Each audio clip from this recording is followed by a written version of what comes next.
So we're back to Plankton's Robotic Revenge, and this seems just about the right time to bring up another common complaint about this game, the fact that the majority of the game takes place in dark levels. The final level, the one taking place in Bikini Bottom, is pretty much the only bright and colorful level. And I can understand how this would be a little bit dreary or wear down on people. I can especially understand why this would be the case while Dutchman's Hollow, the first world, has its own unique aesthetic with a lot of luminescent glowing green stuff, and the final level looks really bright, colorful, and has all of the colors you expect from SpongeBob. The middle world, the one we're playing right now, Rock Bottom, does not have nearly as many distinguishing features. That's not to say it doesn't look nice, but aside from having some mechanical bits here and there, which seems to be the defining feature of Rock Bottom in this game, there's not a lot to appreciate visually. I do like the background, I like the jagged hills and the labyrinthine but barren landscape that makes it feel desolate and dark. And I do like the strange emphasis on machinery that Rock Bottom seems to have in this game in particular. But I don't really feel like that fixes the fact that it kind of feels a little cold and tired and depressing. Especially coming off of Dutchman's Hollow, which was also a dark level, but it had more brightness to it than Rock Bottom does. Now, there are games where the idea is to be barren and desolate, and there's some sort of artistic expression or deliberate visual design going on, where they want the player to feel hopeless and depressed, but I don't think that's what they were going for in this game. I think this was just an oopsie. You've just been introduced to a more aggressive type of melee enemy, sort of shaped like a ram, and appropriately it rams straight at you. It's a more threatening melee enemy than the others, including the spinners, but unlike the spinners, it can actually be shot at. So, you know, you just jump over it while shooting at it, and that's it.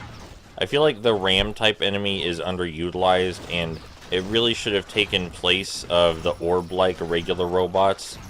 Again, maybe that's just my personal preference, and that would have made the game too difficult for some people, but I feel like that would add a lot more chaos to the situation, which seems to be what the game is going for largely, is these ram enemies right here, is introducing so many enemy types that it becomes very chaotic. Anyway, as I was saying about the game tiring people out with its aesthetic, I feel like this middle world, Rock Bottom, is largely to blame. If it transitions straight from Dutchman's Hollow to Bikini Bottom, then you know, they wouldn't have time to get tired of the more dark levels, but you spend 10 levels in Dutchman's Hollow and Rock Bottom, and while Dutchman's Hollow isn't that dark, especially compared to Rock Bottom, back to back, they start to wear on the player a bit. That's not to say that in a vacuum I think Rock Bottom looks bad. The focus on machinery is interesting, even if it doesn't make all that much sense. You can notice there are some bits of glowing machinery in the background with ominous blue lighting in them. The seaweed, the curled seaweed, looks very nice. I really love the backgrounds. I kind of wish I could go into the backgrounds, but, you know, that's not how video games work. But back to back with Dutchman's Hollow, that's the issue with Rock Bottom. Anyway, back to talking about the game. So, we're playing the Wii version of the game, which is the worst looking version of Plankton's Robotic Revenge, outside of the 3DS version at least. But not only is this the worst looking console version of the game, but the other versions on the PS3, Wii U, and 360, they also have better everything. Not only are the graphics better, but I neglected to mention that the typos are fixed in the PS3, Wii U, and Xbox 360 versions. Yeah, little odd, isn't it? Now, I'm not sure how the porting process to the Wii went. Maybe they had to completely rewrite all of the dialogue, and so there were some typos because the Wii was the least prioritized version. Or maybe somehow the Wii version came first, even though it's the one that looks and plays the least intended way. It's just such a bizarre thing to think about, like, why do the better versions of the games not have the typos? I get that they're better in a lot of ways, but you feel like that's one area where they might not be. Something else strange about the Wii version of the game is that only one voice clip seems to be able to play at a time. This is a very bizarre limitation for this hardware. If one character's one-liner starts while another one is already in progress, it will just overlap. Like, the characters will cut each other off mid-sentence. And it's very bizarre. But now let's move on to something that for 5 years was left undiscovered about this game. Nobody knew about what I'm about to tell you for 5 whole years. So, in this game, Plankton's Robotic Revenge, there is a cheats menu. And the cheats menu is even mentioned in the game's manual. The only problem is the cheats could not be found anywhere. They could not be found anywhere on the internet at all. There were people searching for the cheats, asking where you might be able to find them, but they didn't exist. They weren't printed in any strategy guide. You couldn't find them in any online resources. I'm pretty sure, short of asking the developers directly at the time of publishing what the cheats were, there was no way to get a hold of the cheats, which makes the cheat menu seem entirely useless. Because what's the point in having cheats that you can't find anywhere? There's no way to find the cheats in-game either. Well, after 5 years of the missing cheats driving me insane, I went to look at the cutting room floor.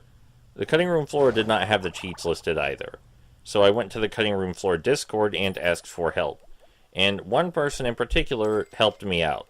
They helped me dig through the game's files, and we found the cheat codes together, which I had then published on GameFAQs. So this may seem like such a small thing, but again, I want to stress that for 5 years after this game came out, no one alive, presumably except for Behaviour Interactive, knew what the hell the cheat codes were until we dug into the game files to find them.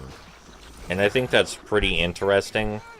And I feel kind of proud that I was the first person, along with this very helpful user right here, to actually give enough of a shit to find out what the cheat codes are.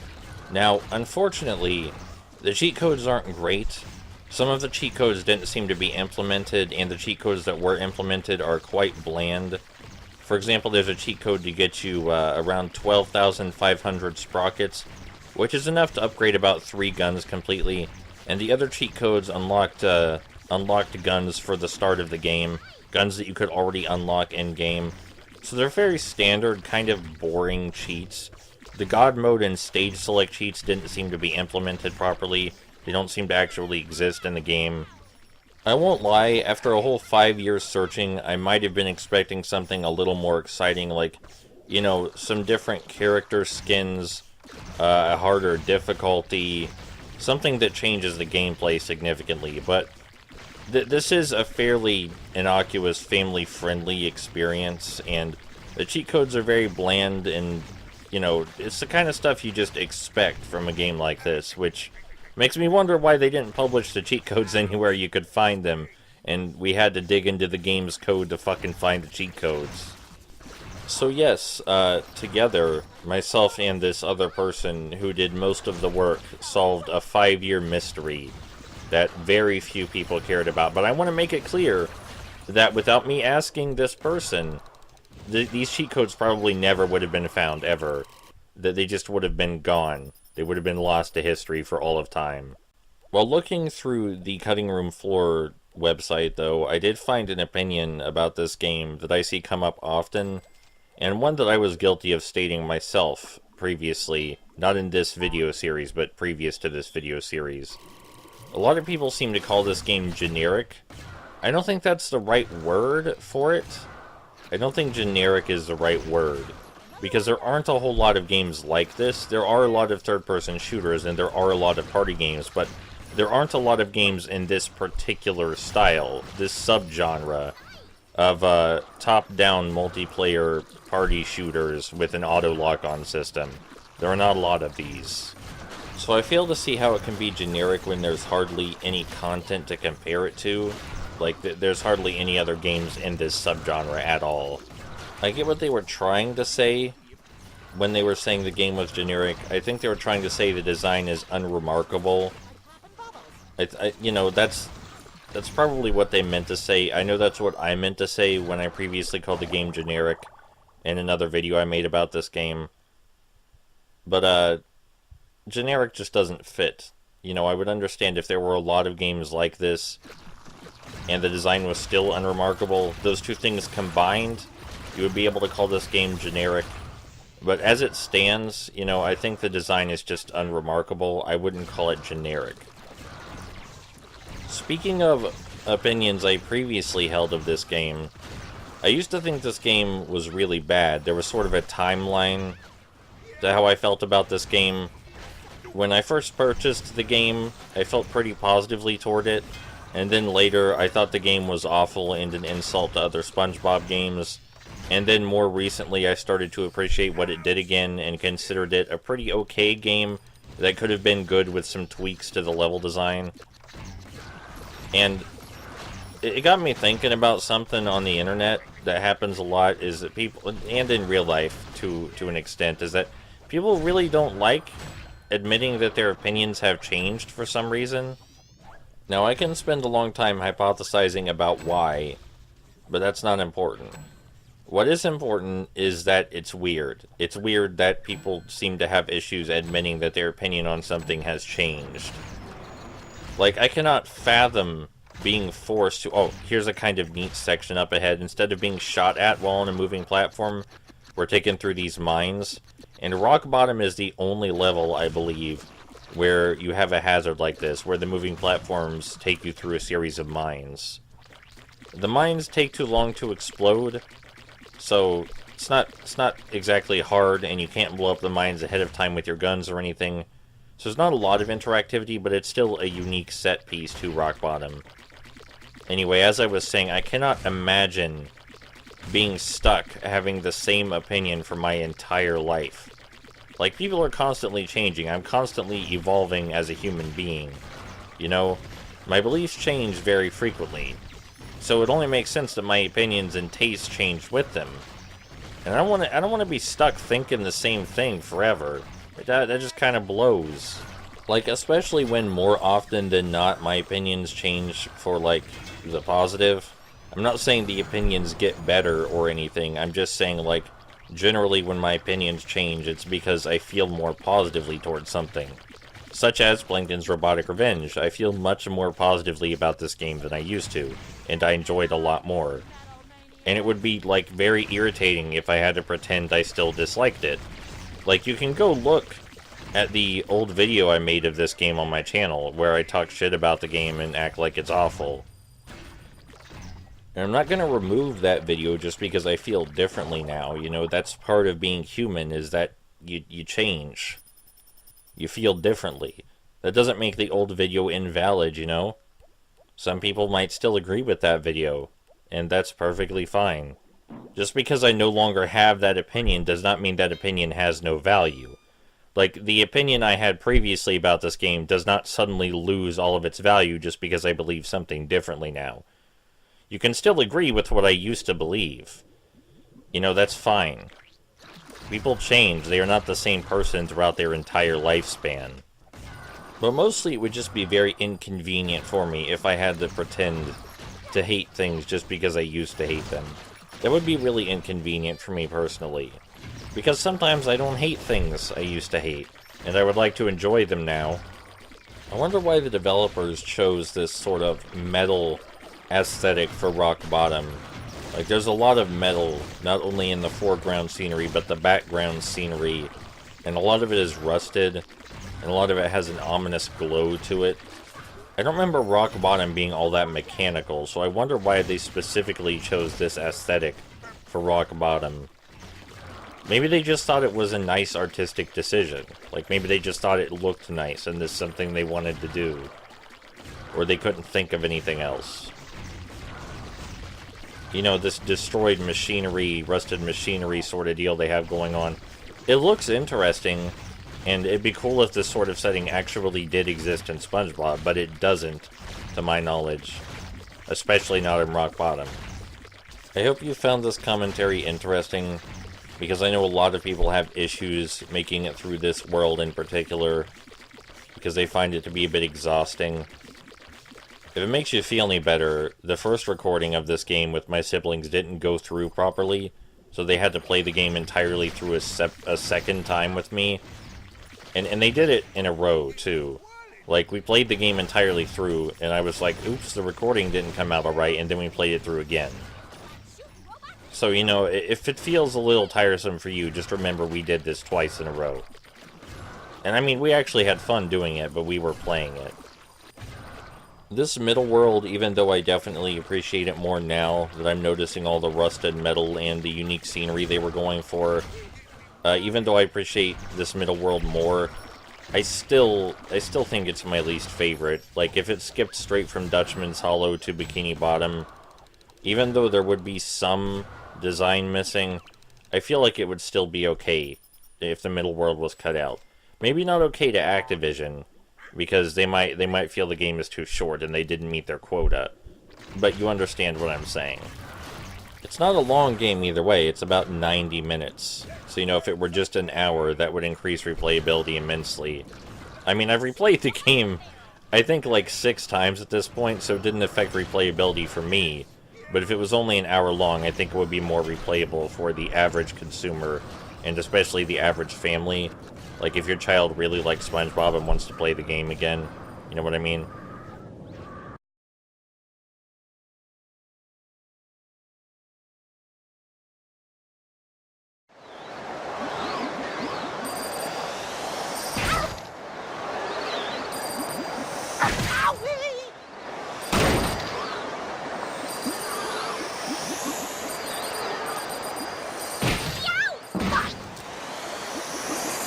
Ouch! It stings!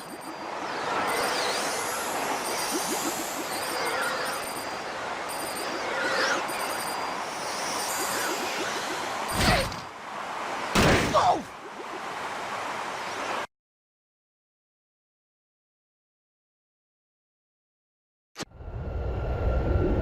Plankton, stop right there! Excuse me? Yeah, I'm a plankton, but not the plankton you want. I think that's cousin Sheldon you want, I ain't him. Oh, I see. I thought you were. Because if you were, which I can see that you are not, I would challenge you to a battle. Well, I may not be Sheldon Plankton, but I do have a key. Does that count? Oh, why, yes. Yes, it does. I was a bit worried there. Me too. Glad we cleared that up. Guys, are you kidding me? Get him! You're right! I don't know what I was thinking. I'm thinking about ice cream. Who's ready for a snack?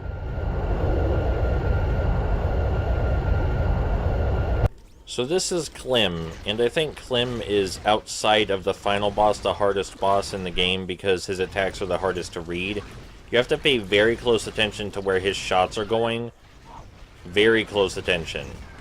You have to look at their arc closely, which can be extra difficult when you're also firing projectiles at him constantly. So his attacks are the hardest to dodge, at least until you get to the final boss, who has all of the attacks.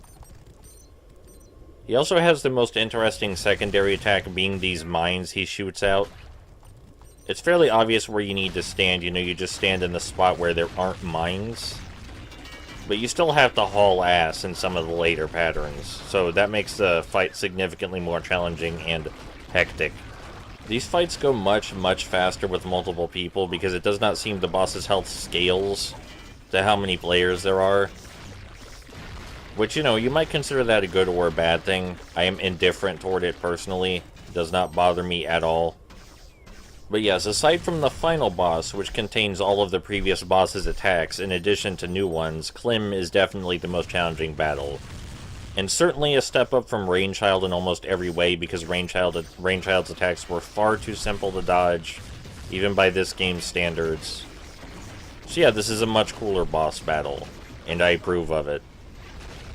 Sort of weird that this boss is in Rock Bottom, which is the level most people find to be dreary and difficult to get through. You can see we're getting hit a lot here, because the step up in difficulty for this boss is a little more than you would expect from the rest of the game. And you actually have to pay way more attention than you normally do. But yeah, that's Rock Bottom. There's only one world left in the game, that one being Bikini Bottom. And Bikini Bottom is the nicest looking world, and I think you'll agree. It's quite pretty, and it has the best design in the entire game. But we'll get there when we get there.